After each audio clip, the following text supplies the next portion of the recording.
Muy buenos días. El Instituto Federal Electoral y la Benemérita Universidad Autónoma de Puebla les da la más cordial de las bienvenidas a el evento denominado 60 aniversario del voto de las mujeres en México. Nos honran con su presencia y participación como panelistas la diputada por el 09 Distrito Electoral Federal, licenciada Blanca Jiménez Castillo.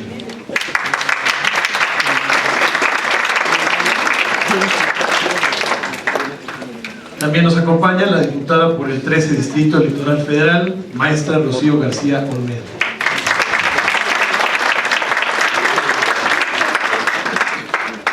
Nos acompaña la directora general del Instituto Poblano de las Mujeres, licenciada Verónica Sobrado Rodríguez.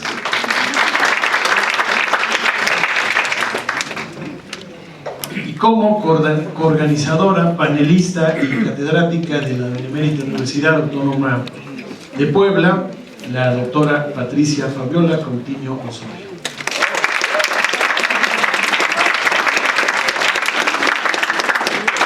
Como moderadora del presente evento nos acompaña la maestra Dulce María Romero Monroy, vocal ejecutivo del Distrito 12 del IFE en el estado de Puebla. Y también nos acompaña el vocal ejecutivo de la Junta Local Ejecutiva del Instituto Federal Electoral, el doctor Luis Zamora Cobian.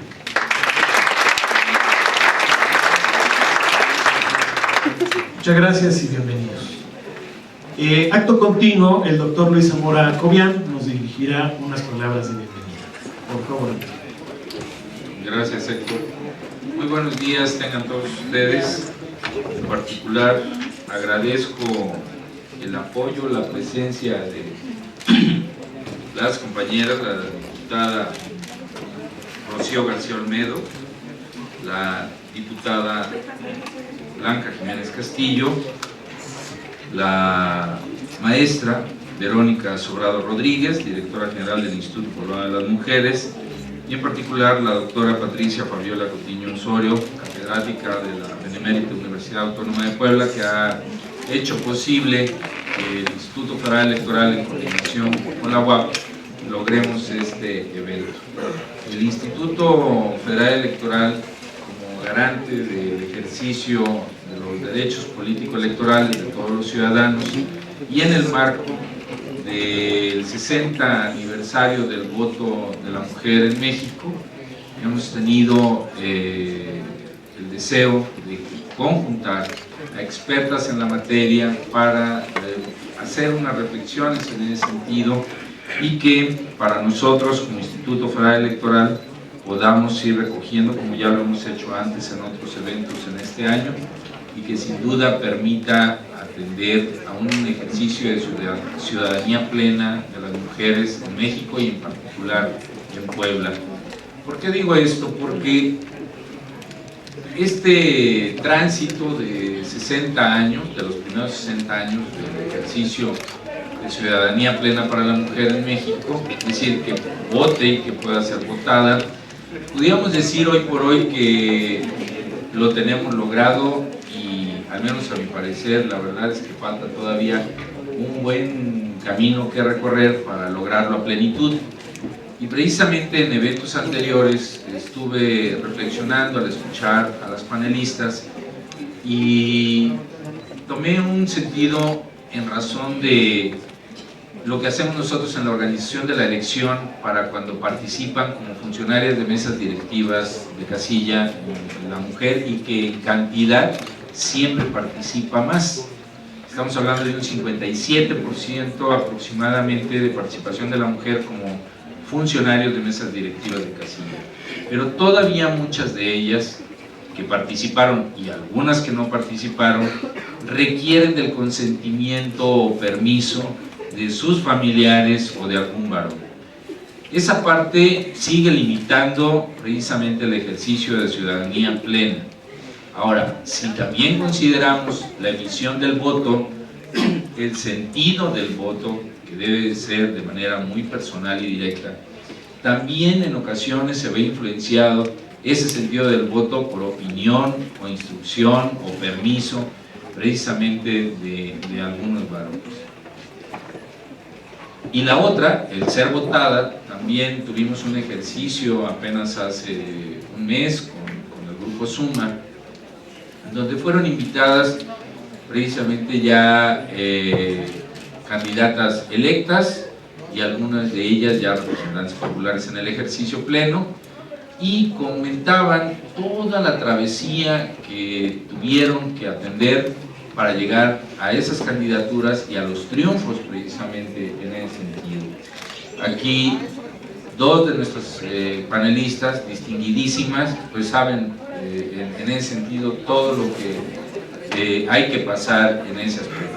De entrada el ámbito social, familiar, al interior de los partidos políticos, la propia contienda, y ese camino, ese esfuerzo por lograr la igualdad sustantiva de la mujer, pues tiene todavía muchos retos por delante que atender, y el Instituto Federal Electoral y la Benemérita Universidad Autónoma de Puebla, precisamente en la formación, no solo académica, sino también en cuanto a ciudadanía, de las mujeres que participan aquí en el ámbito universitario, sin duda habremos de hacer esfuerzos y tener logros que permitan ese ejercicio pleno de ciudadanía de las mujeres.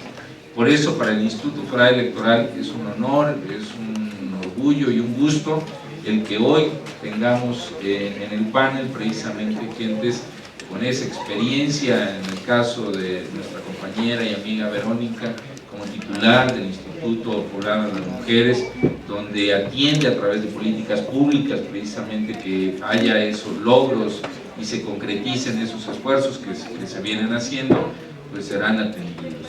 Las iniciativas de ley que presentaron tanto en el ámbito del Poder Ejecutivo Federal como el Poder Ejecutivo Estatal también van caminando en ese sentido, y que haya condiciones favorables precisamente para esa igualdad sustantiva.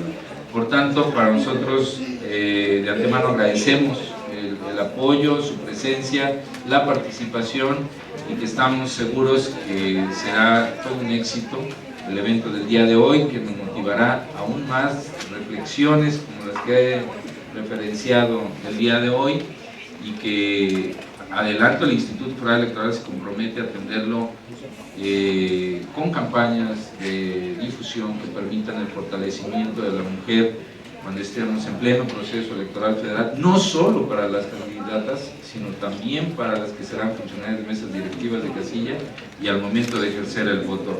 Recuerden que para un mejor referente, nada menos el año pasado, en el proceso electoral federal, hubo una resolución del Tribunal Electoral del Poder Judicial de la Federación que hizo efectivo, positivo, precisamente una acción de cuotas que ya estaba en la ley, pero que no se atendía correctamente por los propios partidos políticos. Con esto quiero también decirles que considera el Instituto Federal Electoral que uno de los mayores retos que tenemos enfrente es vencer precisamente a la simulación que sigue obstaculizando el acceso al poder y la participación política de las mujeres de manera positiva y efectiva precisamente en nuestro país. Muchísimas gracias, enhorabuena y de nueva cuenta bienvenidos.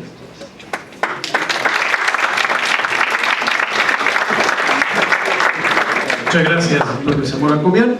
Vamos a dar un breve espacio para iniciar con nuestra primera panelista y cuestión de minutos, por favor. Muchas gracias.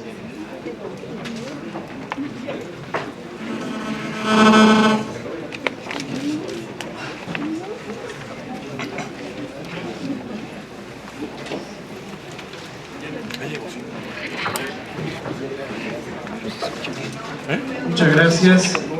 Acto continuo, le solicito de la manera más atenta a mi compañera, a la maestra Dulce María Romero Monroy, vocal ejecutivo del Distrito 12, con sede en Puebla, que en su calidad de moderadora inicie con el presente panel.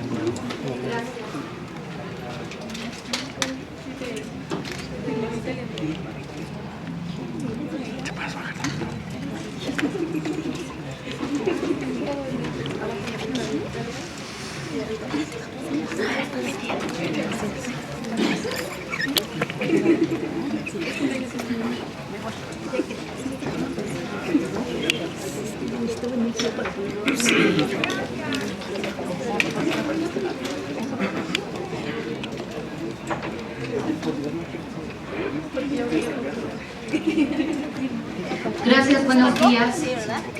El reconocimiento de la mujer como ciudadana y su inclusión en la vida política del país mediante el ejercicio de votar y ser votada se hizo oficial el 17 de octubre de 1953. En los últimos días se han realizado diversas celebraciones por el 60 aniversario del voto de la mujer en México. Esta es una de ellas. Más que conmemorar, esta fecha ofrece abrir espacios para debatir sobre los retos para consolidar los derechos políticos de las mujeres en una igualdad sustantiva vinculada con los derechos fundamentales. Mucho ha pasado desde 1953. Tan solo un año después, en 1954, se tuvo la primera legisladora federal en el Congreso. En 1967 fue la primera presidenta municipal electa en el país. En 1979, en un hecho sin precedentes, una mujer llegaba a la gubernatura de un estado. En 1980, por primera vez una mujer era designada como titular de una Secretaría de Estado. Otro caso que ilustra el contexto histórico de la mujer en la política es que desde 1980, durante más de 23 años, solamente ha habido 17 mujeres con cargos como titulares en las Secretarías de Estado del Gobierno federal. De tal suerte que poco a poco han alcanzado más espacios políticos relevantes. En la actualidad, en la Cámara de Diputados, únicamente el 37% de los curules son ocupados por mujeres. De las 58 comisiones ordinarias del Congreso, solamente 15 son presididas por diputados. Respecto a las gubernaturas de las entidades federativas, actualmente ninguna de ellas es encabezada por alguna mujer. En la Suprema Corte de Justicia de la Nación, de los 11 ministros, solo 2 son mujeres. Hoy, cuando el 52% de la población en México está integrada por mujeres, todavía no hay paridad en los cargos de elección popular. Bajo este contexto, y sin mayor preámbulo, cedo la palabra a las distinguidas panelistas que el día de hoy nos acompañan. En primer término, a la diputada Blanca Jiménez Castillo.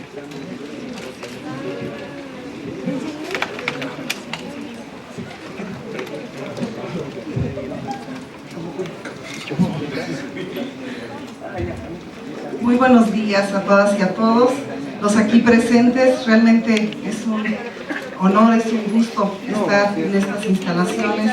Agradezco al Instituto Federal Electoral, a la Benemérita Universidad Autónoma de Puebla por haber organizado este panel y sobre todo dar la importancia que muestra el conmemorar este 60 aniversario.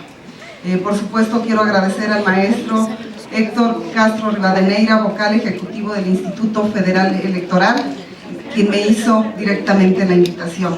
Al doctor Luis Zamora Cobian, vocal ejecutivo de la Junta Local Ejecutiva del Instituto Federal Electoral, a todas mis compañeras, mujeres de éxito aquí presentes.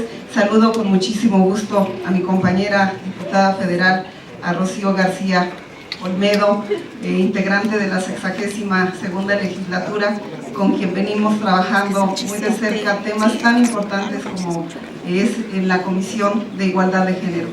Amiga, compañera, muchas gracias por estar aquí en este panel. Por supuesto, saludo a Verónica Sobrado Rodríguez, directora general del Instituto Poblano de las Mujeres, a la doctora Patricia Fabiola Coutinho Osorio, catedrática de esta Benemérita Universidad Autónoma de Puebla.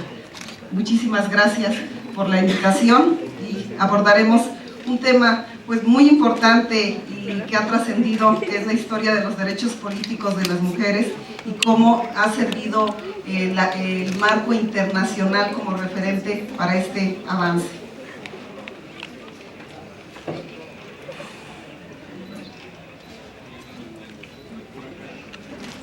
En el camino a la igualdad hay contracorrientes, pero también hay vientos a favor.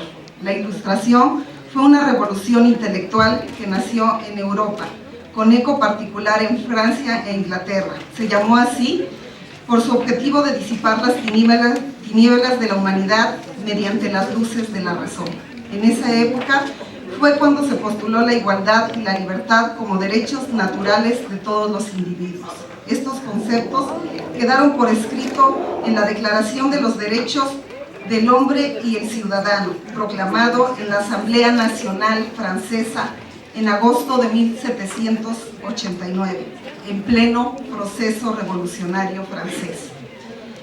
En sus 17 artículos, la Asamblea reconoce y declara que los hombres nacen y permanecen libres e iguales en derechos, que son derechos naturales e imprescriptibles: la libertad, la propiedad, la seguridad y la resistencia a la opresión, que la libertad consiste en poder hacer todo lo que no dañe a los demás y que los límites solo los fijará la ley, que todos los ciudadanos tienen derecho a participar en la formulación de la ley, pues esta es la expresión de la voluntad general, que la ley debe ser la misma para todos y que al ser todos iguales ante la ley, todos pueden ocupar cargos públicos, sin más distinción que sus talentos y virtudes, que uno de sus derechos más preciados es la libre comunicación, el pensamiento y las opiniones, que siendo la propiedad derecho inviolable y sagrado, nadie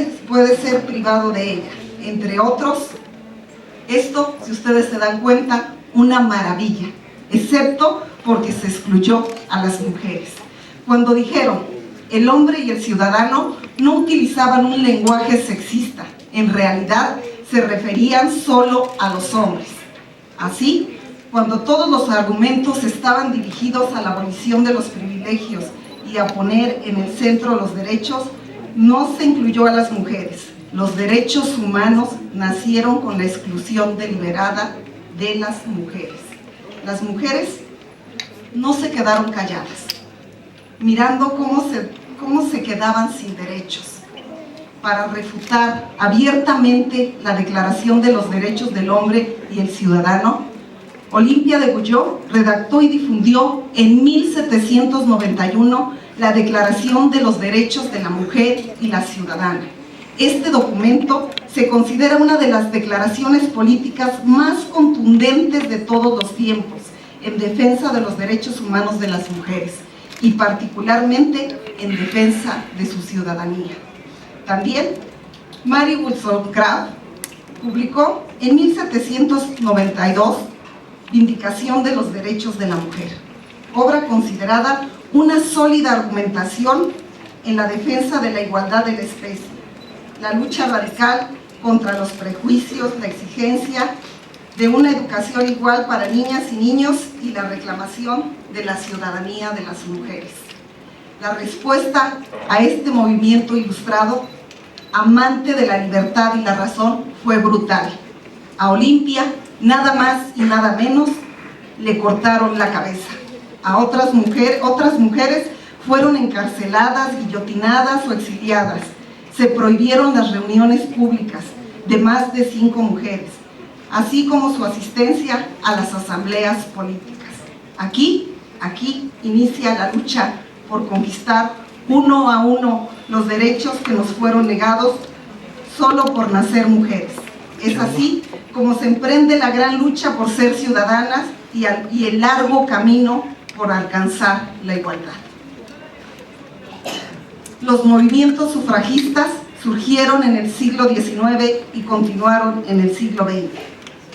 Entre estos movimientos, los de las mujeres norteamericanas e inglesas cobraron enorme relevancia en el mundo, por la fuerza de su organización, su capacidad y su gran forma de movilización, y además por su resistencia, sus novedosas formas de protesta y sus grandes sacrificios personales para defender la férrea convicción de que no había una sola razón que les impidiera ser ciudadanas. Para cuando terminó la Segunda Guerra Mundial, medio mundo de las mujeres ya podía votar. Por supuesto que la aceleración en países se debió a los instrumentos internacionales que tutelaron el derecho a participar, en los que se destacan la Convención sobre los Derechos Políticos de la Mujer en 1954, que establece el derecho de las mujeres a ser elegibles y ocupar cargos públicos en condiciones de igualdad con los hombres, sin discriminación alguna. México ratificó su vinculación en 1981, primera Conferencia Mundial de la Mujer en 1975, y esta fue convocada por la ONU y celebrada en México. Fue el inicio de la construcción de una agenda internacional de las mujeres. La segunda se realizó en Copenhague en 1980, la tercera en Nairobi en 1985 y la cuarta en Beijing en 1995.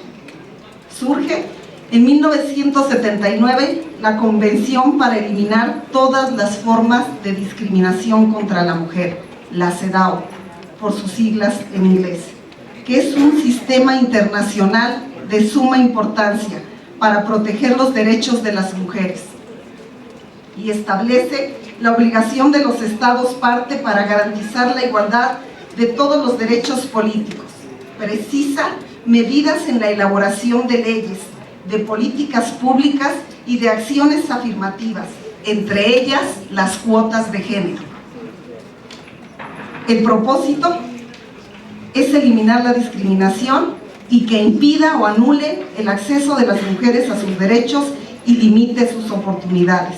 México ratificó su vinculación en 1981 y su protocolo facultativo en el 2002. Y esta forma parte de nuestro marco jurídico y puede haber sanciones por incumplimiento. Pero bueno, aquí haría un análisis. Muchas veces nos hemos dado cuenta que hay incumplimiento, pero este incumplimiento desafortunadamente ha sido pagado con recurso. Por ello, necesitamos seguir sumando todos los esfuerzos para no permitir más estas acciones. Una sociedad integral requiere de todas y todos. La pregunta es, ¿qué aportamos las mujeres a la política? La participación política de las mujeres no solo es un asunto de equilibrio al acceso de poder, es la posibilidad de transformar el espacio público para instaurar gobiernos eficaces, oposiciones constructivas y socialmente útiles. Un Congreso donde más de la mitad de la población está subrepresentada no puede considerarse representativo ni democrático. La presencia de las mujeres mejor preparadas en los poderes ejecutivo, legislativo y judicial enriquece y aporta nuevos temas a las iniciativas, a los programas en los aspectos sociales, de equidad, familia y derechos humanos, como también en la economía, en las finanzas, en la salud y en la educación. La importancia de nuestra presencia en los congresos radica en gran medida en que las mujeres nos convertimos en referente para otras mujeres que deciden competir. Las medidas de acción afirmativa, tales como las cuotas de género o presupuestos etiquetados para promover liderazgos, son eficaces mecanismos para incentivar la presencia de las mujeres en los espacios de poder, pero también han implicado resistencias y obstáculos de quienes se ven amenazados en estos espacios. En México, el cargo más alto en la administración pública es la presidencia. En los últimos 3 decenios se han presentado 5 mujeres candidatas a la presidencia. Rosario Ibarra por el PT en 1982 y en 1988. Marcela Lombardo del PPS en 1994. Cecilia Soto por el PT en 1994. Patricia Mercado por Alternativa Social Demócrata y Campesina en el 2006. Josefina Vázquez Mota por el Partido Acción Nacional en el 2012. Actualmente solo hay 3 mujeres en las secretarías de Estado, en la cual se puede observar un decremento si se compara con las últimas administraciones. Rosario Robles Berlanga, que es la secretaria de Desarrollo Social; Mercedes Juan López, secretaria de Salud; Claudia Ruiz Massieu, secretaria de Turismo. Las cuotas de género en México han impactado en el porcentaje de mujeres a diputadas a nivel federal, pasando del 0.06% en el periodo de 1952 a 1955 y al 37.4% en el año 2012 al 2015. Como ustedes podrán observar la gráfica, nos vamos dando cuenta que estas cuotas de género como medidas afirmativas han apoyado y han sustentado para que las mujeres podamos tener participación política. Vemos este aumento y bueno, ahí haríamos un análisis de qué nos han servido las cuotas de género, cómo podemos seguirlas impulsando. Han sido medidas temporáneas, sin embargo, hoy estaremos luchando y estamos dando una gran batalla en los partidos políticos, estamos dando una gran batalla a todas las mujeres en forma plural, porque no se trata de cuestiones que tengamos que pensar igual, sino ser unidas y trabajar en beneficio de otras mujeres. A muchas mujeres les tocó abrirnos el paso a quienes hoy estamos en un puesto como es mi caso, pero también nosotros y las que estamos participando necesitamos dejar y abrir y caminar y abrir más la brecha para que las nuevas generaciones de mujeres puedan accesar a estos puestos de poder. En la Cámara de Senadores, la presencia de las mujeres también ha aumentado sustantivamente. Sin embargo, en la Cámara de Diputados es a donde ha crecido proporcionalmente la participación de las mujeres. De 128 senadores que integran la Cámara, del 2012 al 2018, 44 son mujeres. A nivel local, los avances no han sido graduales. 6 entidades federativas han sido gobernadas por mujeres. Griselda Álvarez en Colima, Beatriz Paredes en Tlaxcala, Dulce María Sauri en Yucatán, Ivonne Ortega nuevamente en Yucatán, Rosario Robles, Amalia García en Zacatecas. Ahí vemos un mapa, como no tenemos una mayor representatividad, vemos este gran panorama en el cual apenas se pintan estos 6 espacios de la participación de las mujeres. La presencia de las mujeres en las diputaciones locales aumentó del 9.6% en 1991 a 23.6% actualmente. Solo 8 de las 32 entidades superan el 30% de las mujeres en sus congresos. 3 entidades no superan ni el 15% de mujeres en sus congresos. La intervención de las mujeres en la esfera política considero que obliga a su participación como votantes, rubro que abarca más del 51.6% según el padrón electoral. Es así como damos cuenta de cómo hemos ido avanzando, a dónde estamos paradas y cómo podemos seguir sumando los grandes esfuerzos que hoy tenemos las organizaciones de la sociedad civil, quienes estamos hoy conformando este Congreso de la Unión, y también pues hacer un llamado a toda la sociedad a que se sumen al Instituto Federal Electoral, a las académicas, a que sigamos haciendo estos grandes esfuerzos en común y sobre todo trabajar. Hay una asociación en la cual trabajamos Mujeres en Plural para lograr estos avances y repito nuevamente, hoy tenemos esa gran responsabilidad de seguir abriendo brecha para las nuevas generaciones de mujeres que necesitan estar en estos puestos de poder.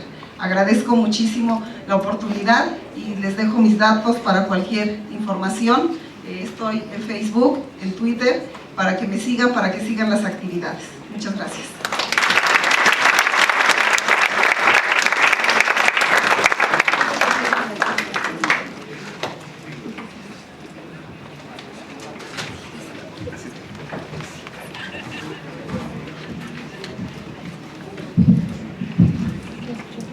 Agradecemos su valiosa intervención, señora diputada, y continuando con el programa escucharemos a la licenciada Verónica Sobrado Rodríguez, directora general del Instituto Poblano de las Mujeres.